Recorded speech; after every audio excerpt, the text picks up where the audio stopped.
Beautiful nerds, welcome to the Drunk Banthas podcast, where we talk about sci-fi, fantasy, horror, and all the popular art that we love. Also, we do it drunk. Mostly drunk.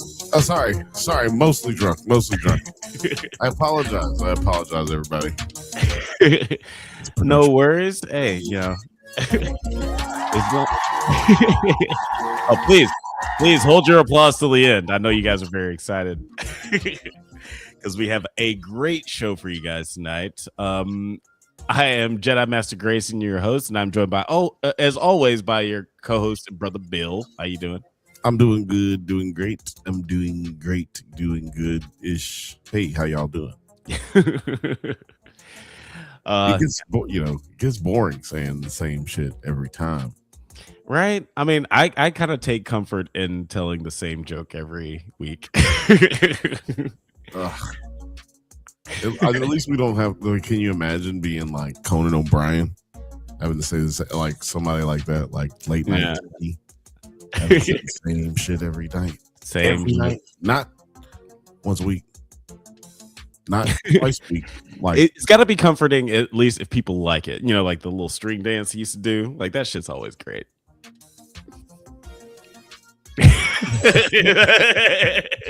It's like I do not agree. But guys, we have an amazing show for you guys tonight. We are talking about A Night of the Seven Kingdoms. We are talking The Beauty, and as always, we are talking shit. Yeah, that's right. Yeah, please applause for the shit talking. We appreciate your appreciation. But before we get into the nitty and the gritty, after these messages, we'll be right back. Have you ever watched a movie from your childhood that doesn't quite hold up like you remember? Well, you would enjoy our monthly series, Does It Hold Up?, where we revisit classic genre films with a special guest to help us determine if they're as good or as bad as we remember. It's a whole lot of fun, so you should check it out. Please check out the Drunk Banthas channel. They clearly are ready for being seen at a higher level. Back to the show. Yes, sir. Oh, we had just recorded a really fun episode of Doesn't Hold Up recently. So excited about the slate of episodes we have coming out this year. And for Black History Month, we are going to be doing Steel with our buddy Nine from 900 Yards. So that'll be we might have not represented very well. As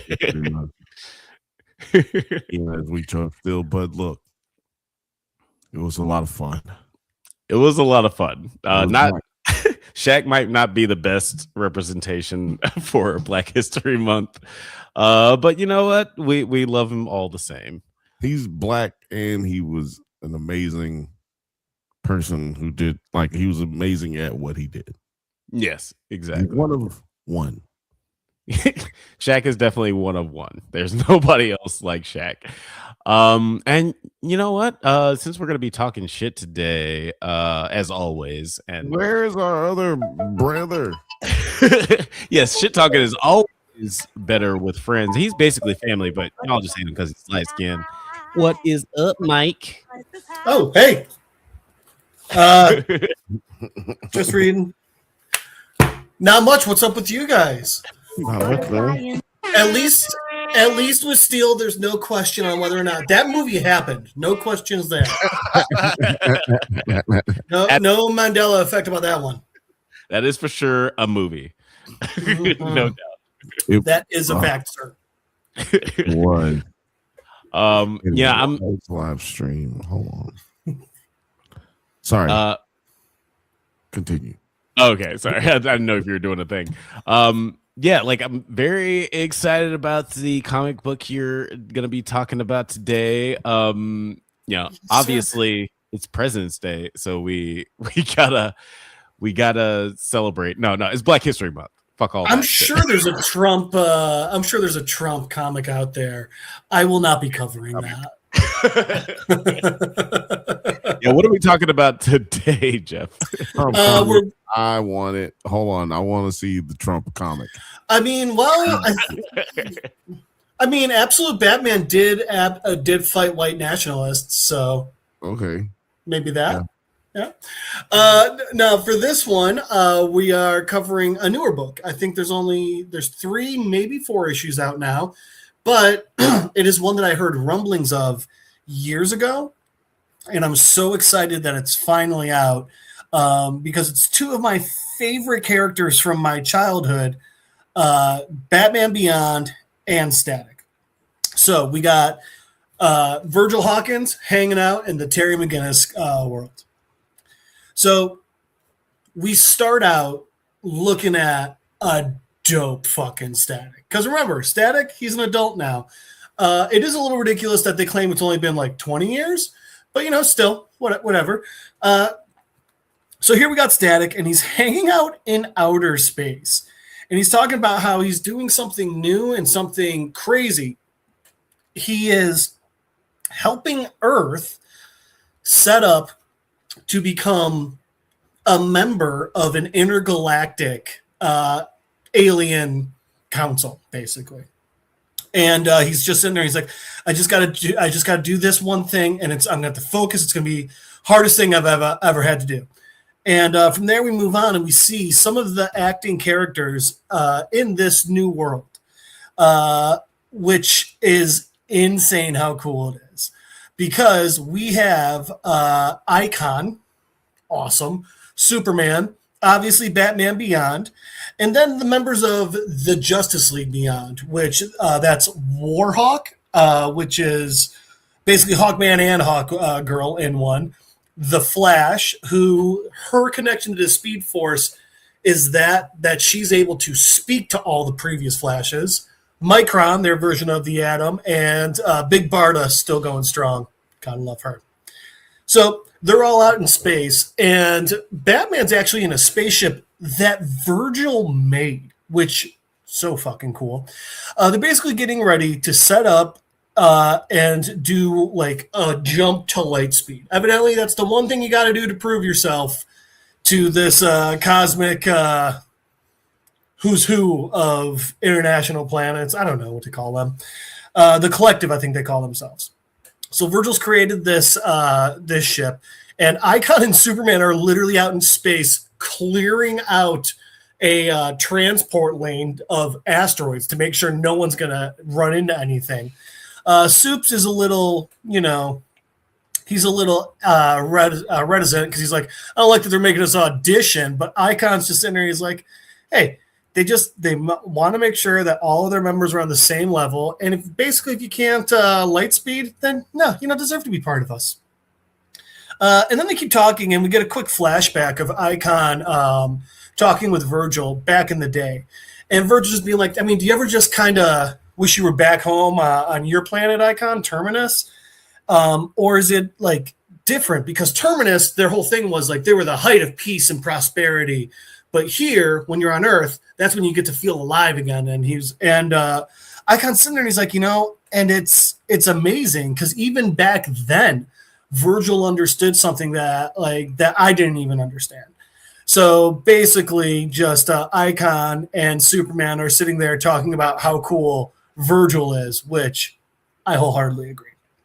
Anyway, they set it all up, they get everything cleared out, and Virgil jumps this ship to light speed. So I should have mentioned, by the way, only Batman and Virgil are on the light speed ship. The others are trailing behind. And they jump to light speed and land in the middle of a fucking war that they're like, what the shit? No one was even supposed to be here. It was supposed to be this big open space, but they're just immediately like, screw it. Time to start, being heroes. And I love that Barda doesn't wait a second. She jumps out of her spaceship and starts breaking up all these ships and stuff. Because as you will remember, she was raised on Apocalypse by Granny Goodness. And, Icon and Soups are getting ready to go. We got Terry flying the Shockwave, because, of course, Virgil named his ship the Shockwave. And Static, he's just like, no, I got this. And he gets out, he starts flying away. And he's setting up to do something big. And while he is, the new Green Lantern shows up. He starts, trying to save everyone. But, there's dozens, maybe hundreds of these ships out there. Batman's good, but he can't evade 100 ships at once. Green Lantern's only got 7% left on the charge for his ring. So Virgil steps in and he takes the lead. And he's sitting there and he's like, I've never tried anything this big before, but I know I can do it. And I have to do it. It's the only way to stop this. And literally he's sitting there and he's like, these scrappers or whatever the bad guys are named, like they take pieces from all these other ships. It's just junkers everywhere. Everything's different. But one thing they all have in common, they all need power. And as he's saying this, Static pulls energy from hundreds of random spaceships into himself, steals all their energy, lets out some sort of EMP, and leaves them all just floating in space with nothing but just the life ratings, the life support left. And of course, Bart's like, well, I wanted to kill some more people. But Static's like, nah, I took care of it. We're all good. And he floats back, and they're like, all right, that was a successful mission. So from there, we cut back to Earth, more specifically, Neo Gotham. And Terry's still a high school student, remember? So he's walking out, and there's a protest going on at his high school, and he sees some kid about to get punched in the face, and Terry being Terry walks up and immediately, grabs the bully. He's like, nuh-uh, we're not doing that, not today. And as this is happening, all of a sudden, we get this robot police force, which, if you watched all these cartoons when we were kids, you might recognize as another cameo on Batman Beyond, and then got its own cartoon, the Zeta robots. So nowadays being the future of Neo Gotham, which, by the way, I think they said is only 20 years away. Okay. So nowadays the police force are these weird robots, and they're like, we detect possible violence. Oh, we got to step in. Don't do anything. It's like, all right, calm down. Police state. Well, anyway, so Terry and Max are sitting there, and they're talking with their classmate here, Melvin. And Melvin's like, no, I'm protesting, this new, what's it called? The Q grid power. It's bad news. No one should do it. Like, we got to keep people from having it. And Melvin's just like, okay, yeah, like, I'm just saying it's bad stuff. And they're like, oh, it's clean energy. And he's like, no one knows where it's coming from, and no one's asking questions. Trust me, I know. Anyway, then he heads off to go home, and he starts freaking out because he realizes, oh, no, I'm too late to get home. My parents, they're going to be jacked in. And in this timeline, in this world, they're so obsessed with work and everything that he actually can't even speak to them because their minds are jacked into their workstations and won't even release them until their shift is over. So Melvin's just sitting there, and he's just feeling broken because he just wants to talk to his parents. He's obviously already worried about this power grid, this new Q power source. He's like, oh God, it's just going to get worse if that goes through. And he's talking about how, like, they had a cabin out in the boonies, which is, in this world, is just a nice place with trees. And he's like, I just wish I wish we would go, and I wish we got it for us to disconnect and be a part of it. And while he's doing that, they're just working. And yeah. From there, we cut to Virg hanging out with his family. And Virgil's got a kid. So Virgil's sitting there hanging out, Static playing with his kid while he's talking with his parents, and they're like, boy, I swear to God.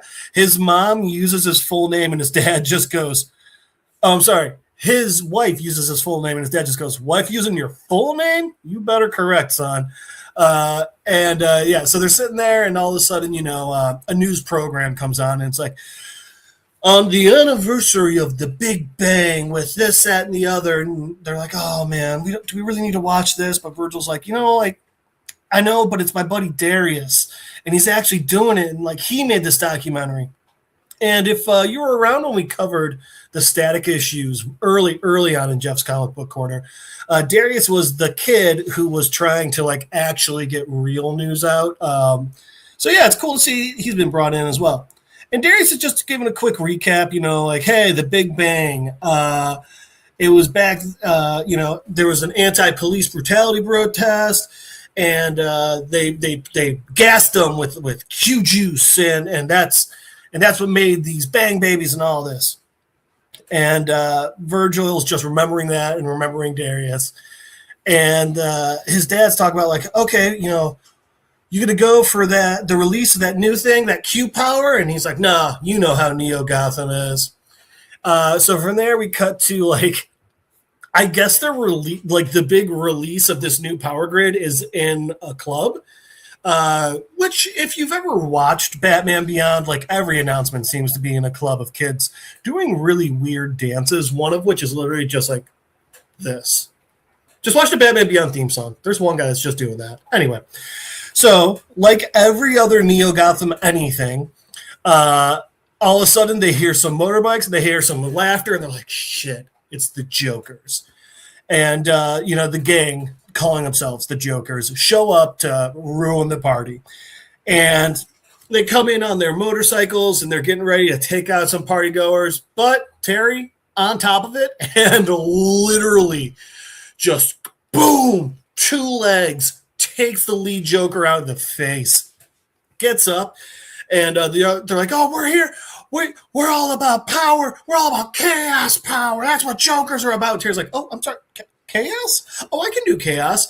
And just lets loose with a couple of batarangs on full tase mode. And like usual, I mean, Terry pre-Batsuit was fucking up Jokers. So Terry in Batsuit, yeah, he's doing pretty good. Problem is, this time, he is legit surrounded.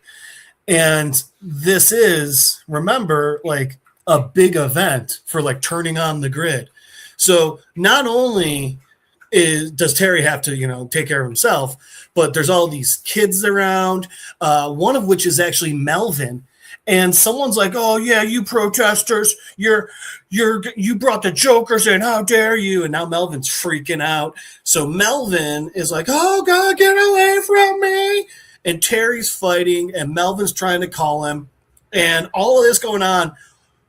One of the Jokers just shoots off a bazooka, and he shoots it at the volatile new energy called Q grid power that no one knows what it is. Terry's best friend, Max, expert hacker, she can't even figure it out what it is. But one thing Terry knows, those tanks full of Q power, those exploding is a bad thing. So they explode, and Terry's just trying to, and what Terry doesn't know is that Melvin was there when they exploded. So not only did they exploded and like it's leaking onto Melvin. And something that's brought up earlier is that the Q juice that they used to make the bang babies, they turned that into this Q power source. So whatever's going to happen, so it looks like Melvin might become the newest bang baby. So anyway, that's going on, and Terry's flying around trying to help, and the Jokers are shooting off more bazookas because they're as dumb as the actual Joker.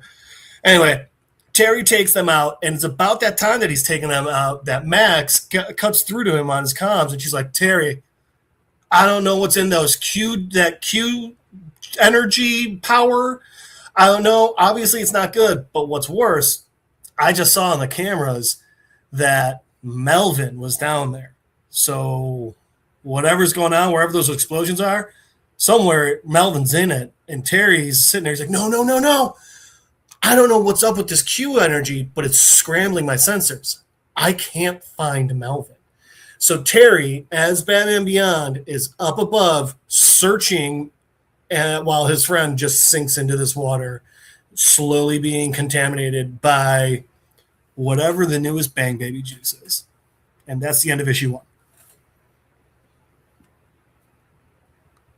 That is fucking crazy. I love Batman Beyond. I love Static. I can't wait to see where this goes. Same. Like, so just like real quick, I just want to mention, because I forgot about this until you start describing this I remember watching Batman Beyond as a kid, and praying that Max would be Robin. Like I thought that's where they were going. That would have been dope. But it didn't end up happening. But I with the and I don't know. Like I love that character. I love Cree Summer. And I just thought that it would have made perfect sense for this reimagining of Batman. She keeps going basically as her gal in the chair persona. We don't see Robin in the comics. We get a new Catwoman who has meta powers and can actually duplicate herself like 8 times. Okay. I don't remember who she is, but she's also African American. We also at some point get a Batgirl, but I don't remember enough about her. But one of my favorites is at one point, Terry gets sucked into the Justice Lords universe. Oh. Which, if you remember them from Justice League Beyond, that was not Justice League. Oh, Justice League Unlimited. That was Injustice: Gods Among Us. Before Injustice. Sorry, I got confused. I was like, that was Omni-Man. Right? No. That was the world where the Flash was killed by Lex Luthor. So all of the Justice League was like, fuck it, we're just gonna reign supreme because look at us. And like they all started wearing weird white versions of their costumes. Superman lobotomized people. You know what? They did an episode on Justice League Unlimited. Yep. Yeah. Shout out to the General Grievous 19. What's happening? Hello there. And speaking of Justice League, like that's where I saw that's where I fell in love with the whole Batman Beyond Static Shock crossover ideas. Yep. I was like, oh shit, yeah, I guess like they could technically exist in the same universe because they did do a Batman Static Shock crossover in the Static Shock anime series. And I mean that show, it just wasn't that and good. I didn't love it. It was Justice League one. It was just one of those like Static's awesome and I'm glad he's here. I wish he put a little more effort in. But I mean, hey, we gotta start somewhere, guys. He was an accident. Yeah. I love Static in the Justice League episode. Yeah, that was awesome. I meant to say that his popularity is an accident because they just didn't think that, this black kid would be taken over, like, affect so many people. And because, you put a black kid on TV saving people's lives as a superhero, something people never seen before at the time, then you don't just inspire black people, you inspire everybody because everybody know it's hard for a nigga out here. So if you can do it, Jesus, I can do it. I mean, when they introduced Static, I thought it was just supposed to be like, oh, this is going to become like the new origin of Black Lightning. That's what I thought they were doing when they came out with a cartoon. I'm glad they went a different direction, but still. It's kind of weird how many Black Lightning based comic book characters there were. Like this Black Vulcan. Yeah.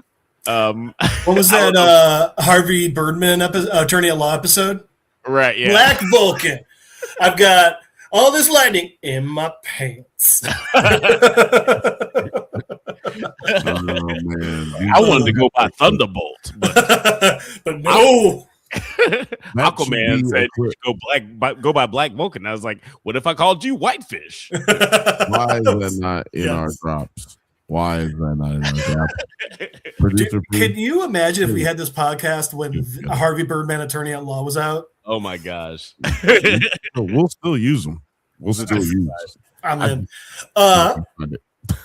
Before I forget, if y'all haven't seen it, good luck, have fun, don't die. Go check it out. It's fun. We were supposed to watch that today, and that was my fault that we did. There's one. Don't even bring it up right now. There's one part at the end where it's like, all right, I get what you're trying to do. Let's just move it along. But other than that, I had a blast. And I didn't, obviously I knew Sam Rockwell was in it. And Michael Pena. I forgot Zazie Beetz was in it. I didn't know Juno Temple was in it. Yeah. It was a really, really Oh good. shit! This seems like a murderer's row of just actors I love. Yeah, man. No, I knew all of these things. I knew all those things. Books, girls, and purses. Hola, hola. Hola. Back, BG and P. Oh my gosh. Good to see Chief you. Chief Heart 156. My niggas got numbers. Well, he was clearly born in 1566. Clearly. With this Black History Month, Banthas in the building. Banthas in the building. Before we move on to black hands, shaking hands.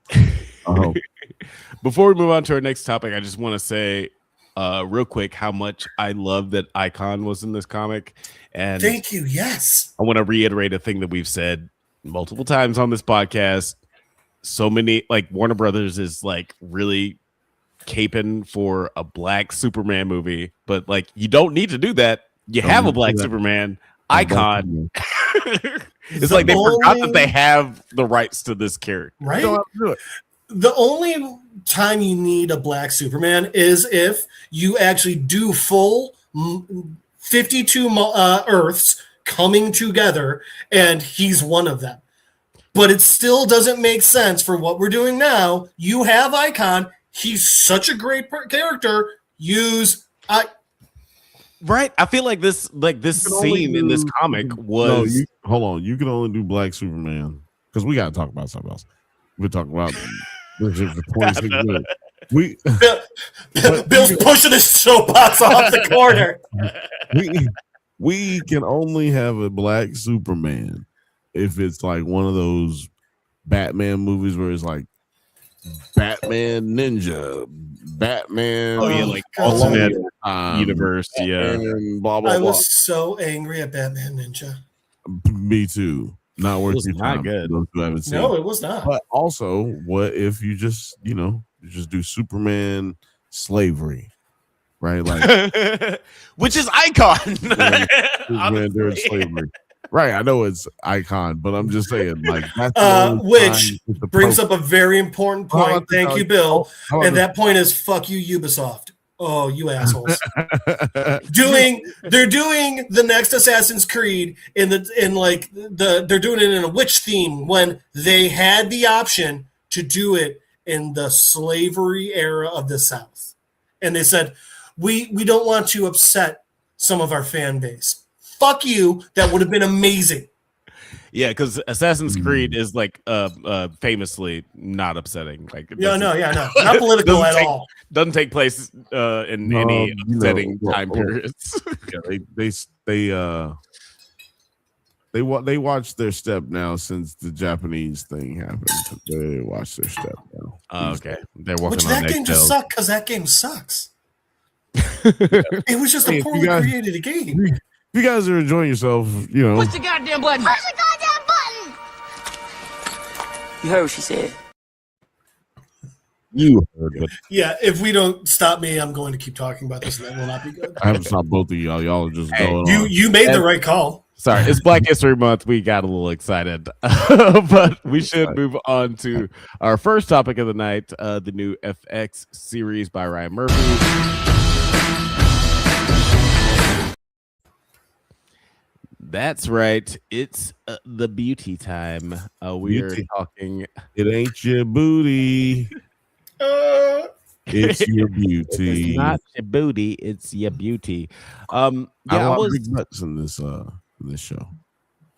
Yeah, I was surprised by both of the shows that we're talking about today because they took place in flashbacks more than I was expecting. But this episode, like I mentioned, does start in a flashback shortly after the kidnapping of Ray, the scientist. Byron notices side effects and agrees to let him live to perfect the formula while killing anyone who has the virus to prevent it from becoming a street drug. Byron later attempts to convince his wife, Franny, to take the drug, outlining his plan to use himself and the extreme cosmetic appeal it grants to amass power and circumvent the FDA's laws, but she declines and threatens to expose him. I did think that his wife was a really interesting character. in this episode, because it does seem like she's just dressing him down the whole time, and she obviously has not had sex with him since he had the beauty, because obviously she would have changed.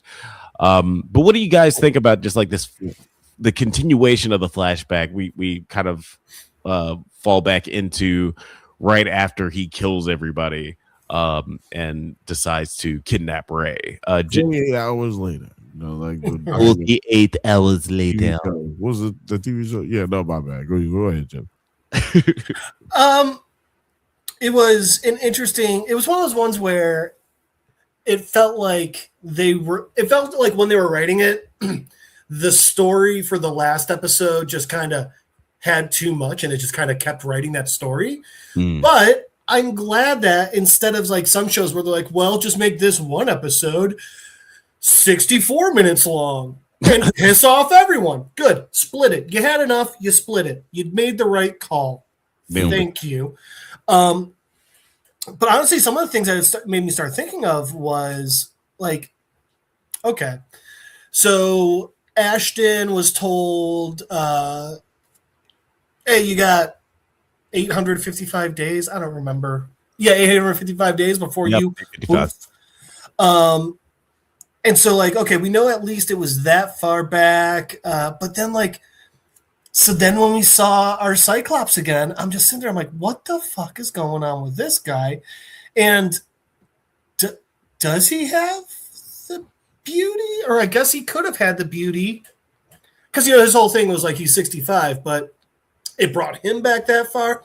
It just ended up giving me a lot of questions, but I'm not upset about that. The main one is I'm just wondering, what year do you think this is supposed to be set in? Like the 90s? Now? I don't know. It does seem like early 2000s at least. The early noughts? At least. Aughts? Right? Like they're one of our main characters are FBI agents, right? And FBI agents all over the world type stuff. That seems more like terror involved, type stuff.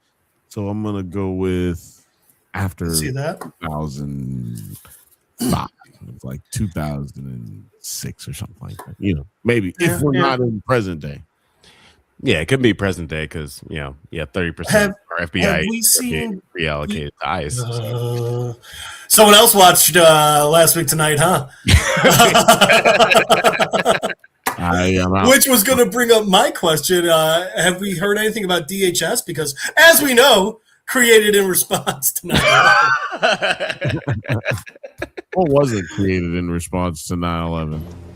Mr. President, thanks.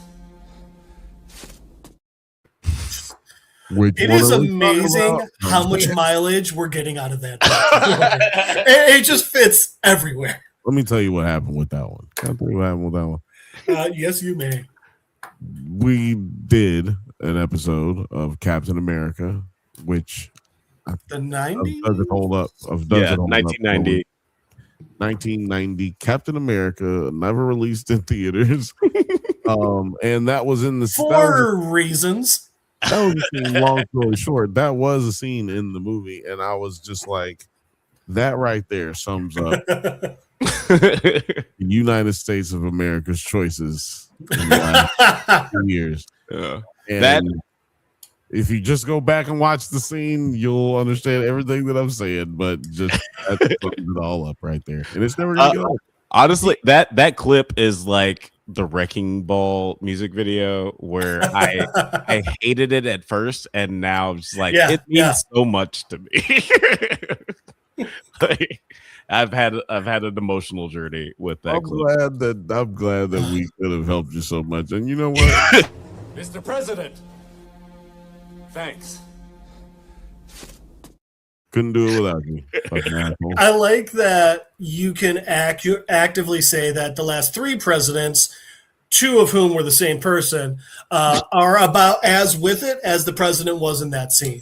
Yeah, I mean, well, also, and he was concussed. You can literally just, even if it's a good thing, even if you're happy with the president, you can just hit that button. If you're not happy with him, you can also all purpose. It's an all purpose. Like I said, Wrecking Ball. It's just an all purpose moment. Fifth Bantha said in the chat, not my favorite clip, but it's good. He also says, "Hey, girls and purrs." Shout out to anybody who's just listening. Just if you're just listening, please fucking chat, man. Put it in the chat. Yeah, feel free to jump into the chat and join the discussion. Also, Twitter is acting weird. Jump over to YouTube. Shock. It's not letting you comment, and it's not letting you retweet or like. Twitter was acting weird. So, like, go ahead. That's so crazy. I thought they just had like YouTube. so many. You know what? Not going there. I'm not. I'm leaving the soapbox. I'm just staying here. But I do want to. I want to shout out. Decent show. What? was you Yeah, shouting here we out? go. I was gonna shout out Isabella Rossellini because I love. Any day. Yeah, I love seeing her in this show, and I loved seeing her character being fleshed out a little bit more.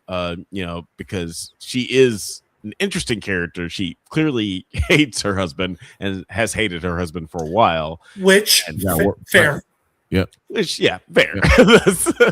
It's a pretty good decision to make, hating him. Right. And it does seem like she not only like resents him, but also resents his just like he seems like a very much an allegory for Elon Musk. If I'm not sure if I'm the only person who saw this, because she was talking about how he doesn't create anything. He just like invests in. Actually, if you've been paying attention to the news or anything like that, you would know that is basically everyone with more than $1 billion. Anybody more than $2 billion has basically everything you just described. But do they actively say that they're the creators as much as Elon does? Because Elon says that he's the person inventing SpaceX. He's the person inventing Tesla. They do the same thing. They're just not all on the news because they are the ones who get that as visible. Yeah, they the ones who get the money. So they're saying this. I'm the one that did it. But like most people are just smart enough to just stay the fuck off of television because you don't want people hating you and driving your stock down. And stuff like that. Most people don't realize that your product sucks if you're not always talking about your product. But anyway, you could say that he's like, Trumpito. You could say he's like Bezos. Bezos is kind of weird, man. You could say even because he murdered everybody, you could probably say he's like Pepstein. Not gonna say that. Yeah, probably say he's like Pepstein. He killed everybody. He got everybody together in one fucking room, like espionage they ass. Pop. Yeah. I definitely feel like this is just like a commentary on the wealthy. Yeah. And Ashton Kutcher mentioned in like one of the like official beauty podcasts that like this is very much a commentary. He's like, this is a commentary on trillionaires, and like trillionaires don't exist, but they will soon. And this is like just like gonna be one. Yeah, this is a commentary on just like how absurd it is. Yeah, like he was like talking about like how like this is a character who never has to worry about money. And Ashton Kutcher is obviously rich, but he is even thinking about like these characters in the sense that they never have to worry about money. Like he's rich, but he still has to worry about how much money he has, and that's just like a different mindset. Like so, So like to point out how absurd that idea is. I've brought up. I'm sure I brought this up before. 1 million seconds is 11 days. 1 billion seconds is 31 years. And I just looked it up. 1 trillion seconds is 31,709 years. Jesus. So, like, when people are saying, yeah, billionaires shouldn't exist, this is why. This is an unnatural amount of anything. Yeah.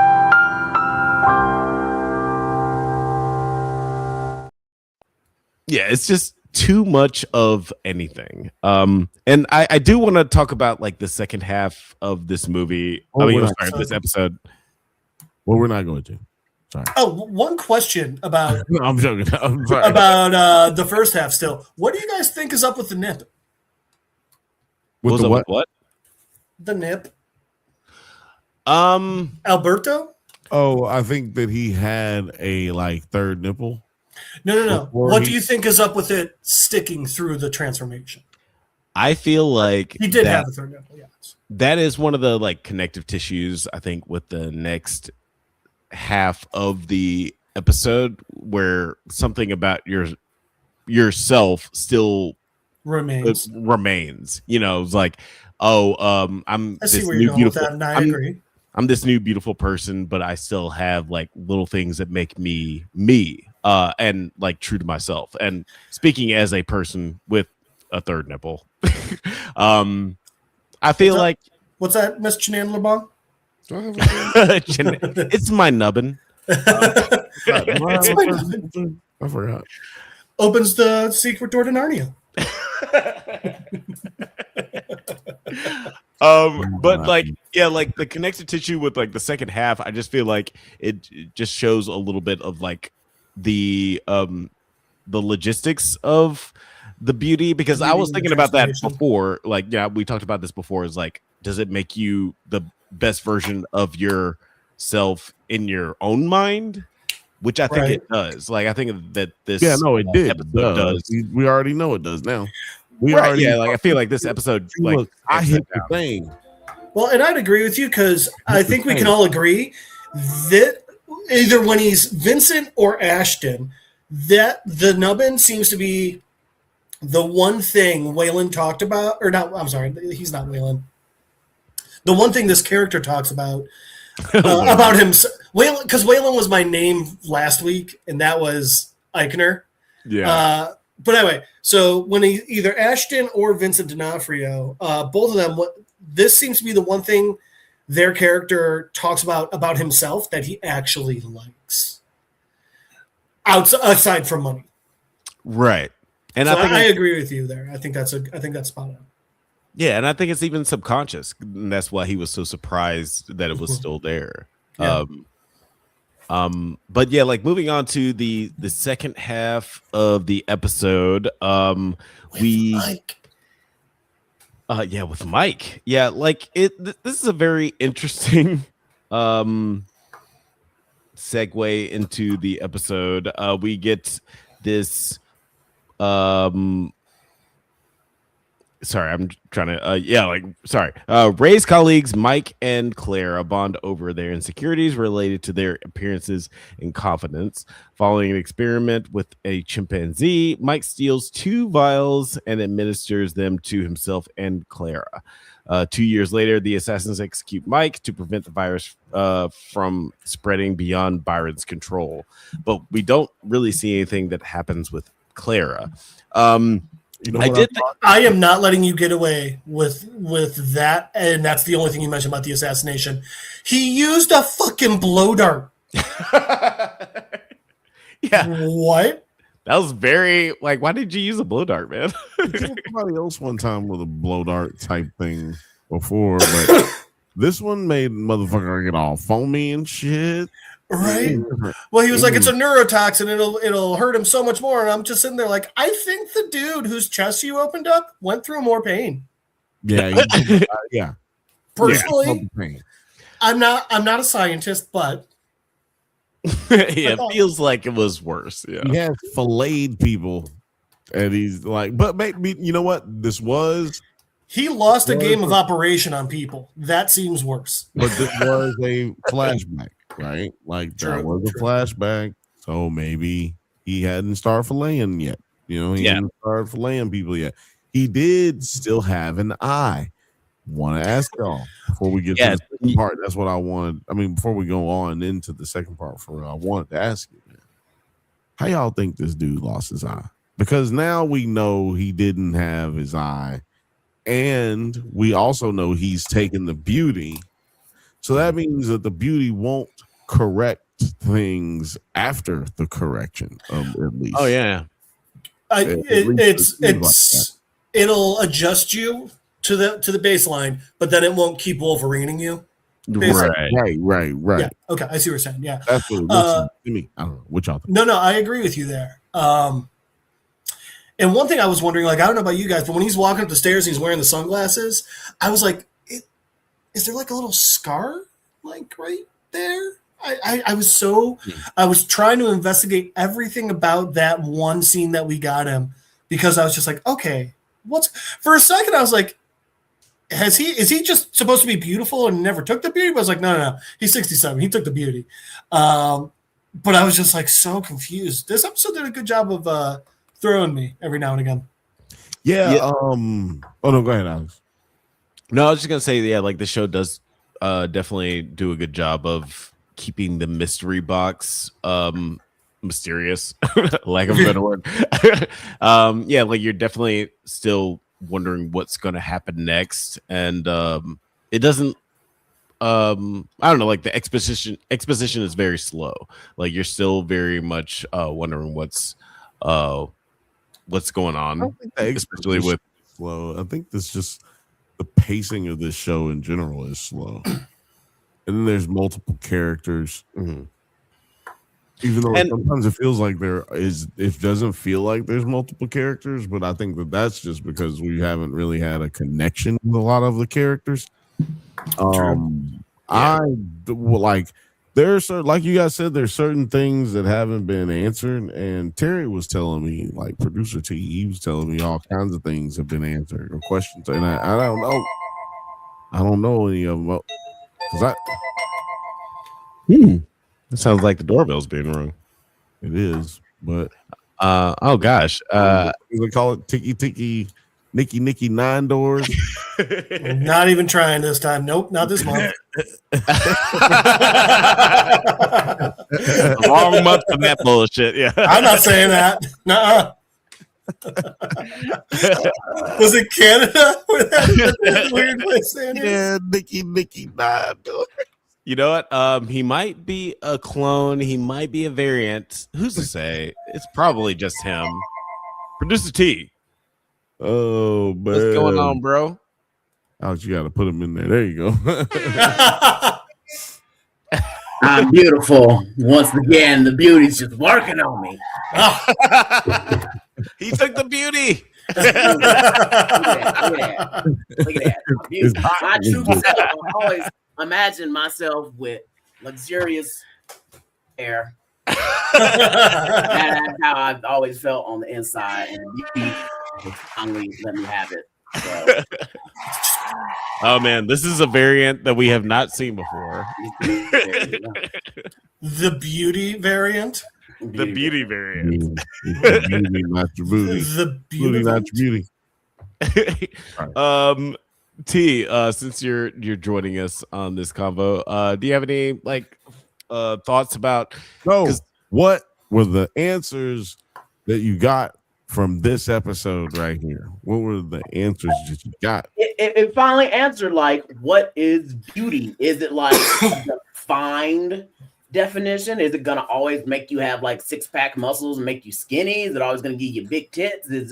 Or is it literally what you in your head think is beautiful? What is your personal beauty? And that's what we saw with our trans character, because we were like, well, what if it doesn't work? Like you're born biologically male, but in your brain and in your heart, you want to be a beautiful woman. So will the beauty do what you desire and show you what you want is beautiful? Will it make you beautiful the way you want to be? Just wait till this is my problem. Just wait till Fox News watches this episode of The Beauty, guys. We're gonna hear about it. I'm just trying to see my joke was close to race.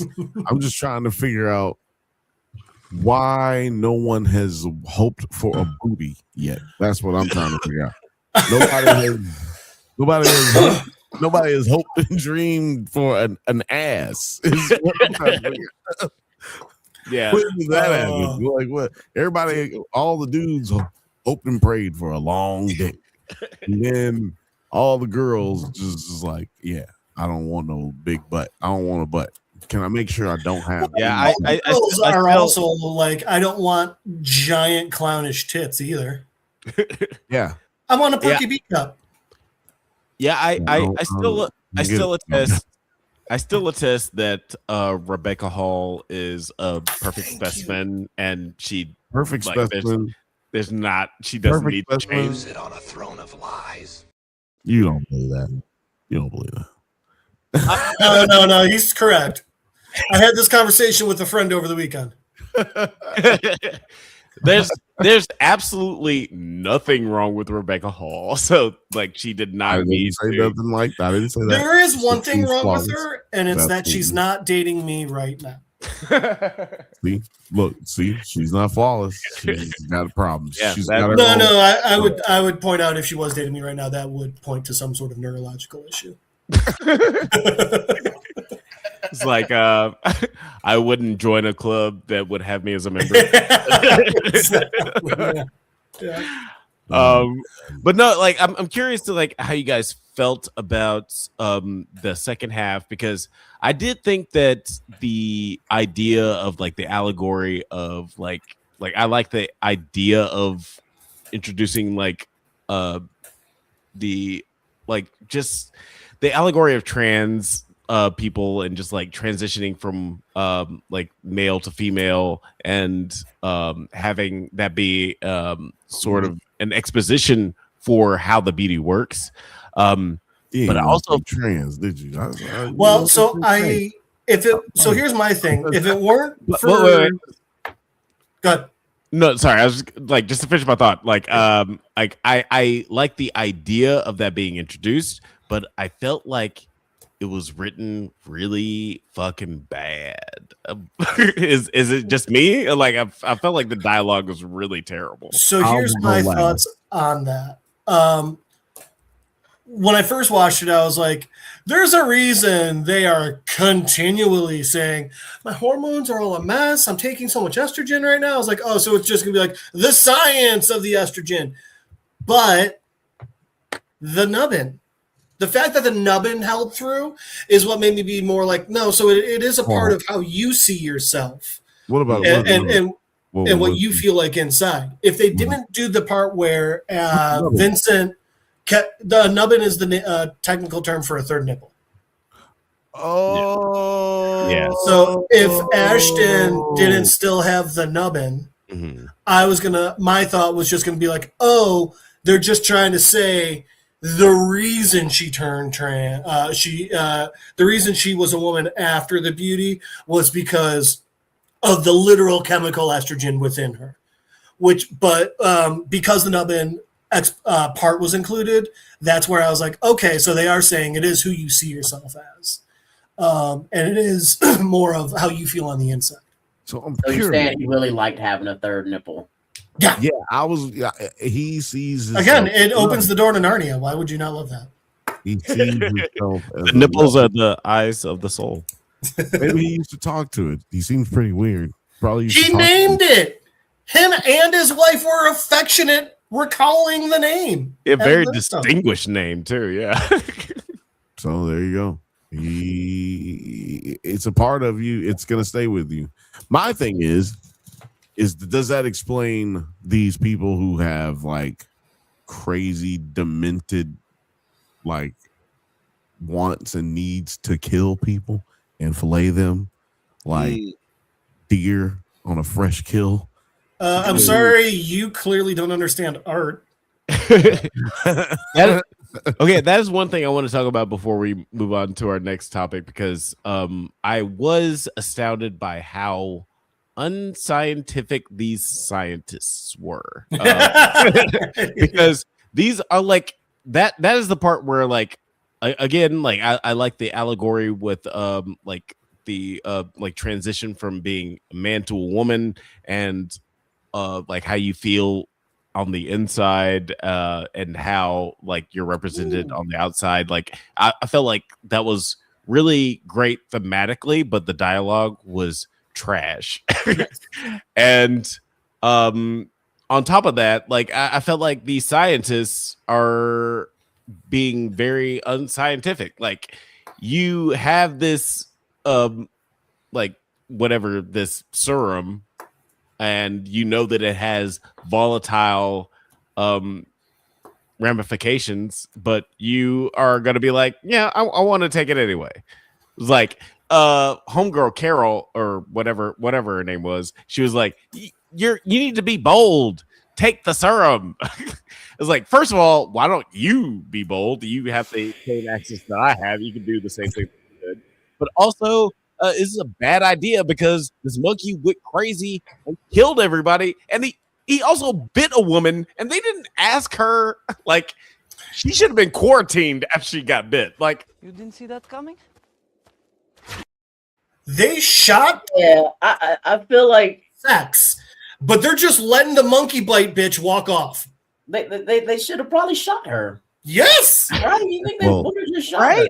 If they shot the stewardess on the plane, they should have shot the fucking lady On the tarmac, by the way. Like, just let her get in the car. Easier to hide the body. No one is smart in this show. I think that it really speaks more to what the doctor previously had told him, like in a couple episodes ago, that I told you there would be problems, there will be issues, containment issues. You know, you're making this shit too fast. Like, we're moving too fast. We're doing too much. I told you there'd be problems, and that's like one of the problems. Like, we're seeing that this has been an issue for quite some time. This isn't just something that's popping up for them. They just been going around killing mad people because it's gotten out, right? Like, yeah, this is what 2.5 years before where we've gotten to the present. This has already got the cats out of the bag, and they're on mission to clean it up. So they're spread in too many different ways to be able to keep up with it. You know what I mean? So that could explain like the slips through the cracks at the lab. But let's just say this, man. Can we just talk? Let's just keep it real. Let's keep it real. These fucking people suck at their job. Not one of these motherfuckers did what they supposed to do. Clearly, they're working at a place where each department is supposed to be isolated and not know what they're really truly working on. They only need to know this one piece of what they're doing, right? This is kind of protocol for top secret weapons and stuff like that they build and shit, right? Yeah. Well, they did a good job. They immediately go outside the glass and start talking about what the fuck they doing. And then Why did you have a fucking Apple cafeteria open for these niggas? Like, what floor are you on? I'm on the fucking 4th floor. We do the monkey experiment and we be injecting them with the stuff you guys make, and this is what it does.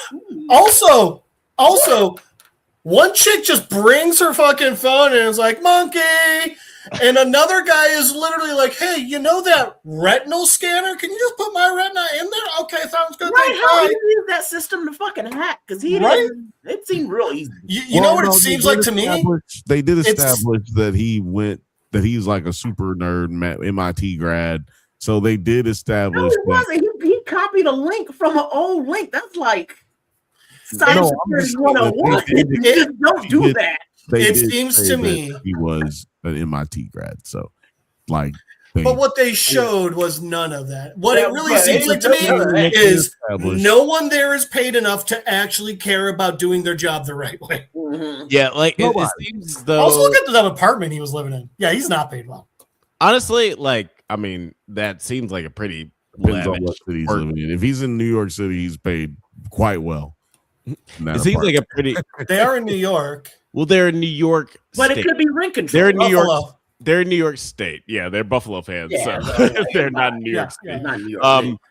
But I will say that like it like nobody in this facility seems smart. But is probably has something to do with like maybe their the way that they do their staffing. Like maybe I mean, they did have to hire people who won't say shit to the FDA.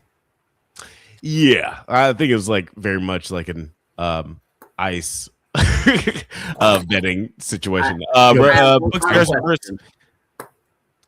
Book Garrison person in the chat. Rebecca Hall's husband is hot too. Just looked him up based on that comment. Yeah, good call. I have one final question for you all. Okay. Yeah, take it. So, boss. you got your work bestie, and y'all been kicking it and getting along, and they transition to the sex that you are attracted to, and you just saw them turn all beautiful. You cracking it? I don't know why his clothes were still on when she came back from the bathroom. I was surprised that they didn't like get together because like they kind of hinted. Are we sure that they didn't though? Because they just didn't show it. They just ended on the hug and then it flashed forward. Yeah, I think I would say that my money is they did. I would say that they did. But your question wasn't did they do it? Your question was would you do it? And I'm going to say no. And this is the thing. This bitch was crazy. We all just acknowledge that this. No. That's not the question that they're crazy. I'm talking about this is your work bestie. You're in on the plan, so you're crazy too. My work bestie, like no, I'm not. This is like that episode of The Office. The question is she hot? Not would you do her? I wouldn't.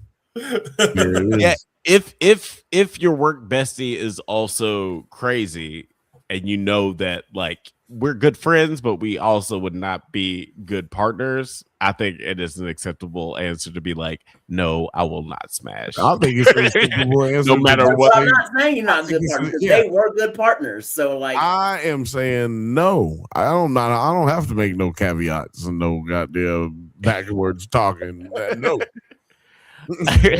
Hey, but no, like I feel like in like Flint. Yeah. Thank you for being honest. These two niggas literally. Hold on, wait a minute. She would have turned around from the mirror and my shoe would have been off. Why do I have to be lying? Because I don't want to do this. This nigga lying. Because if I came on to him with my hot, nasty, wet coochie, he'd be in it. It's lie to me. No. I'm not gonna lie. We're gonna have a week. Hey. I would not. Hey, I mean, honestly, if I don't like you, I will not sleep with you. That's what I'm saying. It's somebody that you're also. Like. But no, like beyond. Right wait, guys, go into a fucking bathtub and come out looking like that. Nigga, I'm not going anywhere near you, nigga. I'm running out of the fucking. Hang on. But you got to be bold. Got bold.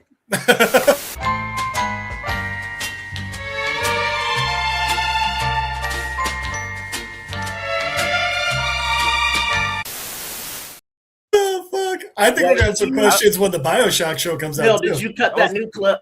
The new clip for inappropriate sex times that I sent you, or inappropriate sex with things you shouldn't have sex with? No, I have not seen. Come on, that would have been a perfect one right there. I'll say just like narratively and like editing wise for the show, I think that they depicted it in a way that like there was not any romantic thing between those two, because we didn't see them like traveling, like we didn't see her with him, when he got killed. So I think that like they ended up having separate lives, romantic. We gotta read this and we gotta move it on. It says, so I work from home. If my dog turned into a beautiful woman, and this is why we need that new clip. I think that this clip they start fucking. It was gross. You gotta send me the clip again. I don't have it. All right. Real quick, send it to you. I send it directly to you. Yeah. Wait. Something I think that's important to point out here with the chimp. We talked about this earlier in the first episode when the model runs out. She's all crazy and she's like needs the water, but like and she's overheating and everything. We said that seemed a lot like rabies. And again, with that chimp, that showed, like, yeah, there was a transformation, but it seemed a lot like rabies. I'm wondering, did the doctor go like, I'll bet I can make rabies into sexy? And he's like, the beauty. Yeah, like this does seem like Scourge Bird says if my coworker transitioned into a hottie, I'd give him a whirl. Whirl. Yeah, well, I'll get us some syringes, girl. I'm not judging anybody. Have I noticed? Does anybody think I've judged theirs? I'm not getting down like that. I No lies told. Not getting down like that. Alex, not getting down like that. I very much want a mini series sequel of being John Malkovich, but it's being Ryan Murphy, because I want to know what it's like to be inside this fucking guy's head. Between this show and the John F. Kennedy Jr. show that's coming out this year, like, Ryan Murphy has got a lot of shit going on in his head, and I'm very curious to see where this show is going. Have you ever had the thought, hey, I don't have a shirt on? Well, then you should consider perusing through the Drunk Banthas merch store. Just head over to the store tab on our YouTube channel to check out all of our very cool merch. There's legitimately a lot of cool shit there. Oh, I probably shouldn't say shit in a commercial. Well, but anyways, head to the Drunk Banthas merch store, where we have hats, hoodies, shirts, mugs, and a whole bunch of other cool shit with our stupid name on it. Stay safe, my little Banthas, and may the force be with you.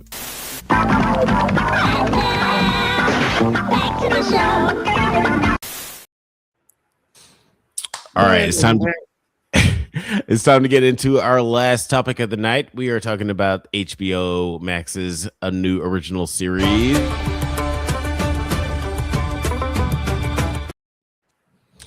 I think that everybody is very anxious to hear what Jeff has to say about this latest episode of A Night of the Seven Kingdoms. Jeff? Oh, I'm not watching that shit. Which is crazy because they have a graphic novel over this, and that's what I read. Oh, really? It's really good. Like, you should like. I bet you he has it on his. Jeff probably has it back there. No, I do not. Oh, I am recommending this to you to read. Like, it's good. All right, I got a pen and paper. And Night of the Seven Kingdoms. That's the name of it. No. It's called, the first one's called The Hedge Knight, and then the second one's called The Sworn Sword, and then the third one is. I don't know. I don't have the third one. I need to go look it up. But you just start with the first two. You'll be caught. Isn't the Hedge Knight like an old fairy tale? Isn't that why it was in The Witcher? I don't know. I think it's just the common term for knights that don't swear loyalty to one lord, but they get knighted. Right, so they travel on. Gotcha. White Ronin. It's honestly pretty much. It's honestly a breath of fresh air as far as, like, you know, the Game of Thrones lore. I was talking to my girlfriend about it earlier, and she was like, "Is this show any good? Should I watch it? Is there any incest?" Because I think I'm done with the incest. I was like, "There's no incest in this show. Actually, I think you'll actually like it." She's like, "Okay, I'll probably watch it." Yet it is Game of Thrones, and there are a lot of Targaryens alive at this point. Then it turns out, yes, there is incest. There's still time. Yeah. They don't focus on. They don't focus. They make one mention of it where the prince let the other prince be like, "Yes, it's your first time. And believe me, I'm not easy to impress." Do you think there's a point where George R.R. Martin was just like, are they still going for? Okay, let's see how far can I push this envelope? It's like they really like this incest shit. Yeah. All right. Night, y'all. Before you get out of here, Jeff, do you want to tell people where they can find you on the interwebs? Yeah, sure. You can always try and Skype Don Cheadle's Driveway at LittleBiggie2.com. It's because of the hackers. You can try and find Jeff Madel on Facebook at Madel Jeff on Instagram. But as always, the easiest way to find me is just be here on a Monday night. be here. God damn it! Quit playing with these goddamn emotions. Later. All right, later, Mike. Have a good night. All right, we're continuing our conversation on A Night of the Seven Kingdoms. Again, this was a very flashback heavy episode. I thought this was going to be all just the fight, but I did like the way that they edited it, like him having this flashback of monks being knocked out. How did you guys feel about this episode? Like, just like initial thoughts, because I'm very much green to this storyline. You guys have read ahead of the class. You guys know this story very well. Producer T, how did you feel about just like the representation of this episode compared to I also have to leave because I didn't watch this episode. I forgot. I was busy at the work event I was doing, so I didn't watch this episode. I know what happens and everything, but I just didn't watch this episode to see what they changed and what they did. So, right. So I was like, I don't fucking know, bro. So, I'm gone.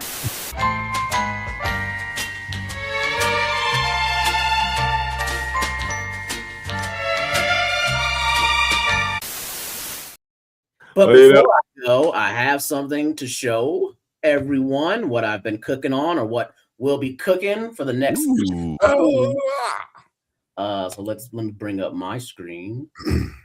Oh shit. He's got stuff. Can we He's sharing a screen, ladies? I do want to say, like, while you're pulling that up, I just want to say appreciate you taking the beauty for this episode. Is a big sacrifice. You didn't know what it was going to do.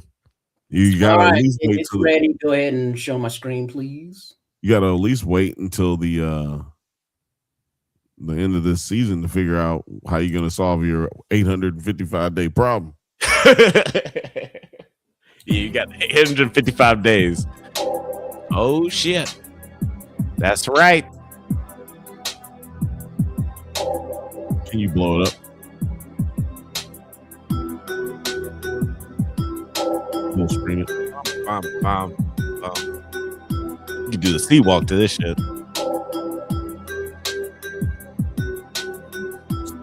Stepping.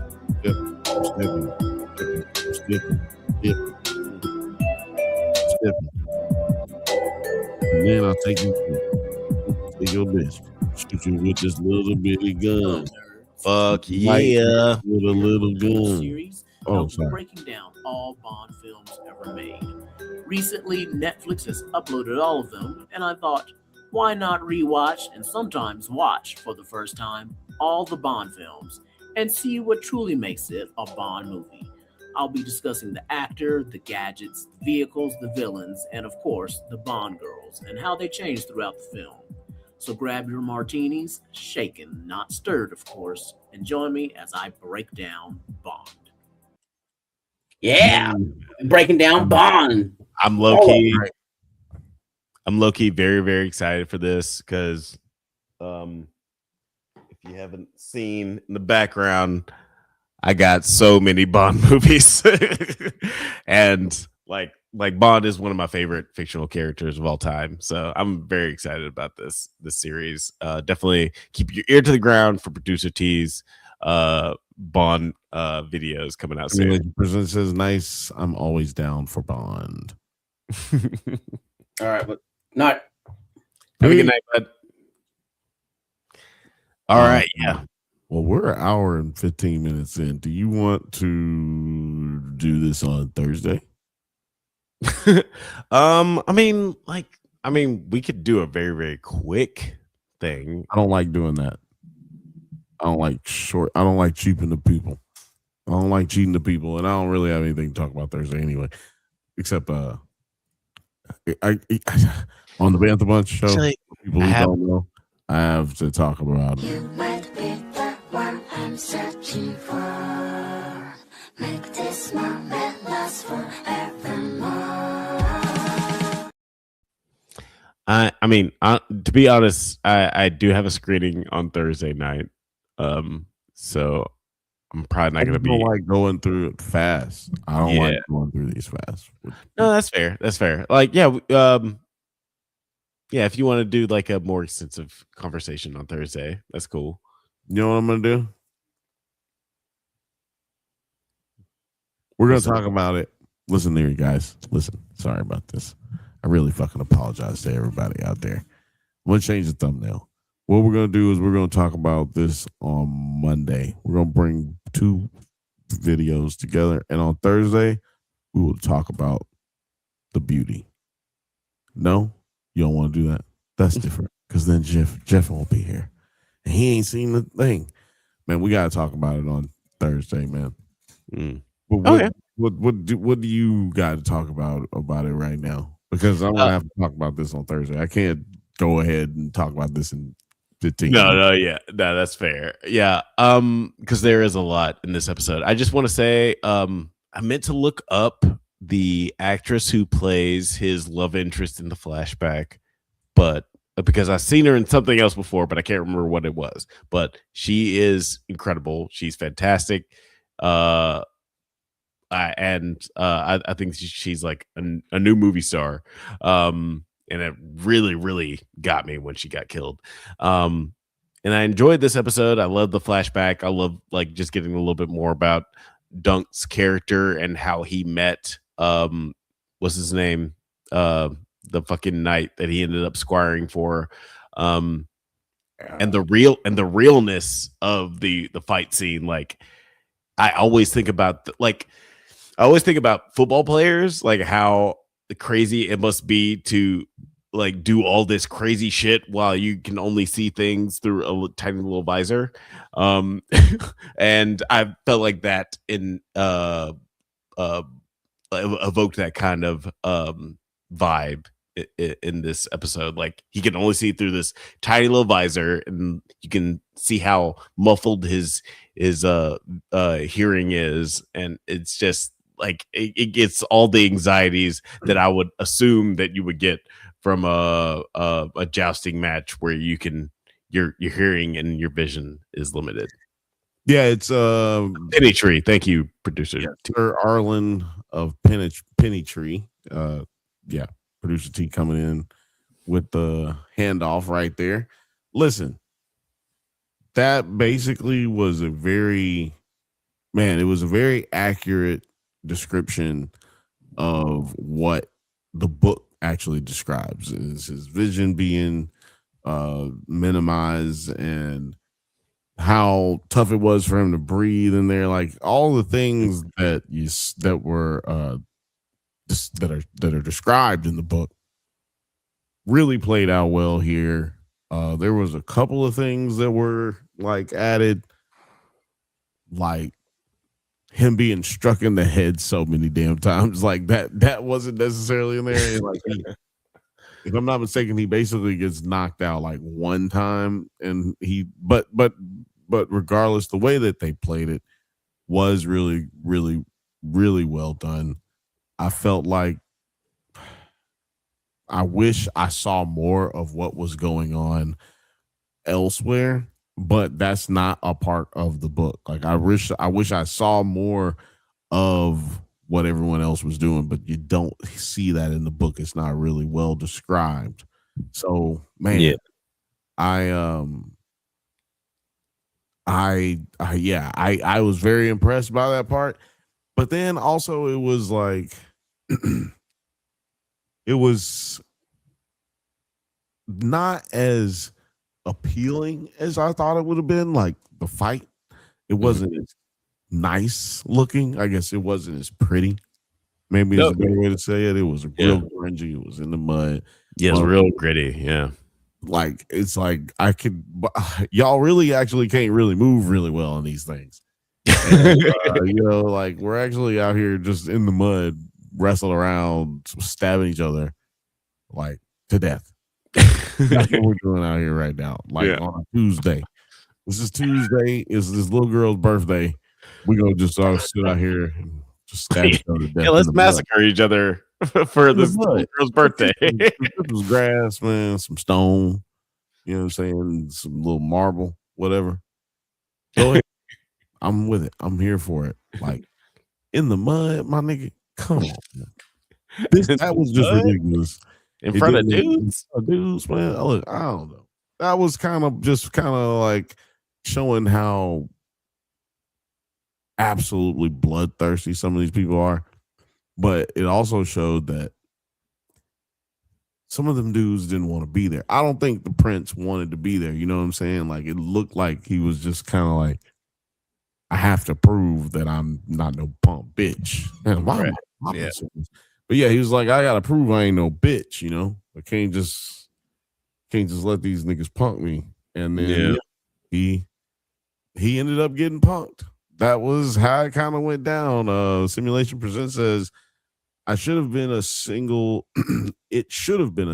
shot moving through each confrontation while keeping Dunk in the frame the entire time.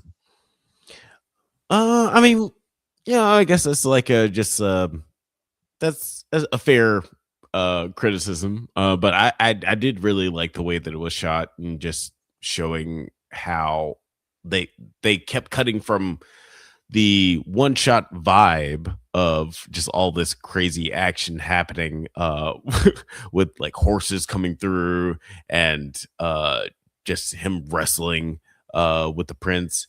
But also they kept cutting inside of the helmet to show how claustrophobic and crazy everything must feel for him. So I like the transition between the two. Like, it would have been cool like if it was just like one shot, but I think that's more of a gimmick than anything nowadays, where it's more style than substance. Like I said, we're going to talk more about it on Thursday. But what did you think about it? The ending here, like, as a non-book reader, what did you think? How did you feel about the end of this episode here? So fucking sad. I hated that. Again, like in Game of Thrones lore, if you are a noble person who decides to fight for good, you will usually end up dead. And luckily it didn't happen with Dunk, but it did happen for the man who decided to fight in his honor. And it was just like such a beautiful, it was such a I'm just getting so emotional. Last episode, it was just like obviously such a beautiful moment where he shows up at the end of the episode. It's like, I will fight for you. And now, like this episode, he dies for him. And you can see Dunk, especially how Dunk is so empathetic and cares for other people, and he has guilt and shame. So obviously this guy who is a highborn who died for him, literally died for him, you can see how emotional he is after that happens. Like, he's so torn up. And yeah, it was a great moment. I mean, not a great moment. This is a terrible moment. We heard what you said. But great moment. Nigga died. Had a chunk of his head busted out. Oh, it was a great moment. It was a great acting moment. Like, I feel like Dunk, he's gonna get nominated for an Emmy next year for sure. Nah, it'll be it'll be Prince Baylor. He's the one. You think? His head got chunked out, Alex. It wasn't Duncan's. It was Baylor's head chunked. He doesn't get to be king anymore, Alex. Actually, he doesn't get to be alive. Yeah, he was definitely unalived. He's unalive. He's not good. He's winning an Emmy, or maybe a supporting actor, because he didn't have a lot of lines. Baratheon is still my MVP of the season. Like, I think he just he's so charismatic and so fun. Ned, you bastard. Oh, you mean this Baratheon in this? Oh yeah, in this episode. This Baratheon in this episode. I think honestly, Baratheons are just like my favorite. Period. Because like I loved that Baratheon. I forget what his first name was, but the Baratheon in first season of Game of Thrones. Robert Baratheon. Yeah. Seven hells. I fucking love that. When I was a kid, you had to have gone through 7 holes before you were a man. It was like, what? He was such a piece of shit, but he was like, he was so lovable. He I was love such a piece of shit, but he was amazing. What? Same with the Baratheon in this show. Like, He was a terrible human being. A terrible human being. Hey, And sometimes so terrible human beings are good characters. TV shows.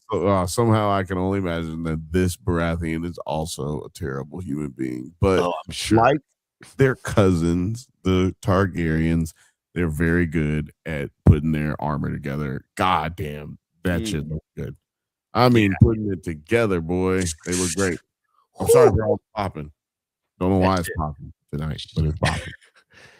Like that sorry for the technical difficulties, but also like the Baratheon and Targaryen armor is exceptional.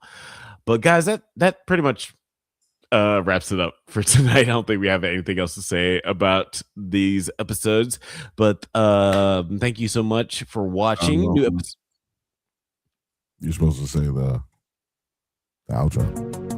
Oh yeah. I was about to say, I thought you were about to say something else. Hey Bill, where can the people find you? And then I'm supposed to say, you can find me at the Banthas show every Thursday at 8:15 p.m. Pacific time. 8:15 p.m. Pacific time. Man, we're gonna be talking about a Night of the Seven Kingdoms and the Beauty right here. Getting the full, long, thick version of it. We're going to give you a deep dive because we're not going to cheat you. Sorry we didn't get all the way deep down into it tonight, but be there Thursday. Shout out to everybody who was in the chat today. Yes, Thursday is the deep dive day. Don't definitely tune in that evening. Sorry. Good night, We do the Purge. shout outs to Girls and Purge. Good night, all. We do this every Monday at 8 p.m. Pacific time, but don't forget to like and subscribe so you can get updates on new videos. Check us out on Twitter, IG, TikTok, likewise, all the internet things at the Drunk Banthas. Until next time, stay safe, my little beauties, and may the force be with you.